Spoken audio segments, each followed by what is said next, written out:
Welcome back to Glamour Wheel, where history, horsepower, and bold design collide. Today we're rolling into Jay Leno's legendary garage.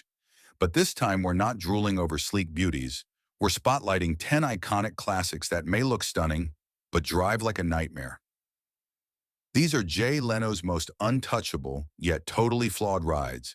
Let's count them down from 10 to 1 and see which ones left the biggest skid marks in history. Number 10. Ford Festiva Shogun. At first glance, it looks like a harmless compact hatchback, but pop the hood and you'll find a monster mid-engine surprise. Jay's Festiva Shogun is fun but completely impractical for daily driving. It's loud, twitchy, and feels like a go-kart on steroids. Turning corners is chaos, and the torque will throw you if you're not careful. It's small, fast, and a whole lot of trouble. Number 9. Chevrolet Yenko Stinger, Stage 2. This little beast has racing soul packed in a Corvair shell. Jay says it's exciting but brutally unforgiving on the road. The rear engine layout makes it spin happy and hard to master. It corners like a maniac and oversteers at the slightest push, meant for tracks, not traffic. One wrong move and you're looking at a wild spin out. Number 8. Cunningham C3.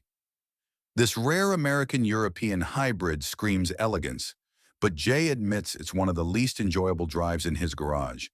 It's heavy, sluggish, and the handling feels decades behind beautiful on the outside, but lifeless behind the wheel.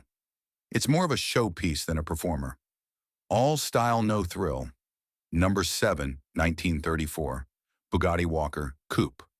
This one's pure art on wheels, a coach-built masterpiece. Jay loves its design, but driving it is a full-time job. It's heavy, slow to respond, and feels ancient on modern streets. Getting it up to speed is a test of patience. It belongs in a gallery, not a garage. Rare, glamorous, and ridiculously hard to drive. Number 6, 1962, 427, Shelby Cobra, one of the most iconic muscle machines ever made. But Jay admits it's as dangerous as it is desirable. This thing doesn't forgive mistakes and demands total focus. Lightweight body, insane power, and no traction control. One false move and you're in a ditch. Beautiful, fast, and borderline deadly.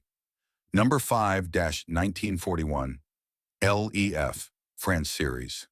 600, a French-built oddity with a design straight from a comic book.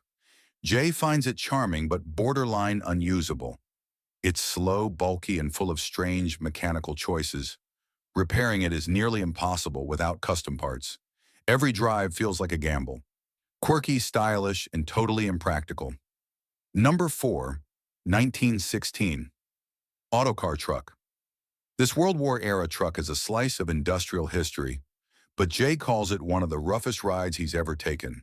It has no suspension, no comfort, and barely any steering response. Every bump feels like an earthquake, more tractor than truck. Great to look at, but brutal to drive. Number 3, 1957, Buick Roadmaster. A classic cruiser from the golden age of chrome. Jay loves the look, but driving it feels like floating on jelly. It wallows through turns and takes a year to stop. It's a giant couch on wheels, massive presence, zero performance. A boulevard king not made for speed. Number 2, Cadillac Type 57, Victoria. This vintage beauty oozes 1930s luxury, but Jay says it's more struggle than splendor behind the wheel. The brakes are weak, the gears grind, and the handling is prehistoric. Every drive feels like a battle between man and machine. Looks stunning in photos, but forget driving joy. Elegance meets exhaustion. Number 1, Bugatti Walker Coupe. It may be the crown jewel of Jay's garage in terms of style, but the drive is a completely different story. Overbuilt, underpowered, and clumsy in motion, the cockpit feels like a cramped cathedral on wheels. Jay says it's a mechanical marvel, but a driving nightmare. All class and no comfort.